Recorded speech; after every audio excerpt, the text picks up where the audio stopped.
का हरण भी करने लग गया ये। और भगवान ने बात सजा दी। सब फिर से भगवान ने कृष्ण को साधारण बालक मानते, ब्रजवासी मानते। एक दिन कहने लगे अच्छा एकादशी का दिन आया। एकादशी के दिन सब नंद बाबा व्रत करते और प्रातःकाल जाके यमुना में स्नान करते थे। उस दिन उस मुर्गे की आवाज़ रात्रि में 12 बजे आ गई, जो 4 बजे देता था वहाँ। शब्द आया रात्रि में और चला गया नंद बाबा बिना टाइम देके यमुना में स्नान करने। साथ में कुछ मित्र गए और जैसे ही यमुना में, इन नदियों में, जलाशय में रात्रि में स्नान वर्जित होता है। मध्य रात्रि में जैसे ये उनको पकड़ करके वरुण के दूत वरुण लोक में लेके नंद बाबा को, और जो 7 सखा गए थे दौड़े दौड़े वाए कृष्ण के पास, भगवान कृष्ण आपके पिताजी को वरुण के दूत बांध के ले गए, डूब गए यमुना में। भगवान ने जाकर के छलांग मारी, वरुण लोक में जाकर के सीधा वरुण को देखा। जैसे वरुण ने भगवान को उठ करके आसन से आए, स्तुति करने लगे। और भगवान ने कहा मेरे पिता जो जी को बांध के रखा हुआ है किनारे में, कोने में, एक कोने में, और मेरी तुम आरती उतार रहे हो।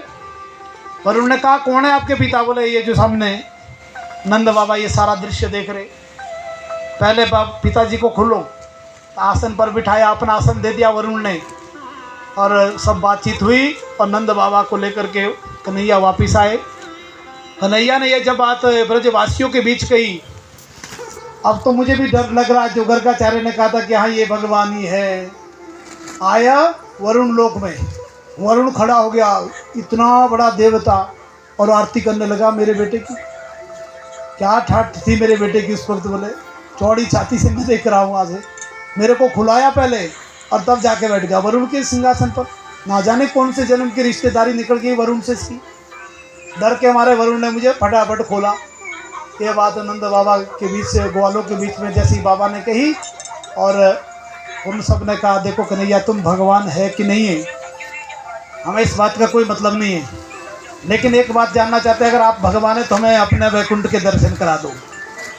भगवान ने कहा मैं भगवान हूँ कि नहीं हूँ इस बात को छोड़ो, तुमने वैकुंठ देखना चलो। यमुना के किनारे में ब्रह्म सरोवर में सबकी डुबकी लगा दी। जैसे ही नीचे डुबकी मारी और उनको दर्शन करा दिए वैकुंठ के। वैकुंठ कैसा देखा, ब्रजवासी दंग रह गए। वैकुंठ में जा रहे हैं सब भगवान के दर्शन के लिए, और ये भी सब के सब चल लगे जितने ने डुबकी मारी, सबको वैकुंठ देखा। क्या बड़े बड़े देवता जा रहे हैं आरती की थाली लेकर के, 4 मुख वाले भी जा रहे हैं, ब्रह्मा जी भी, पंचानन भी जा रहे हैं।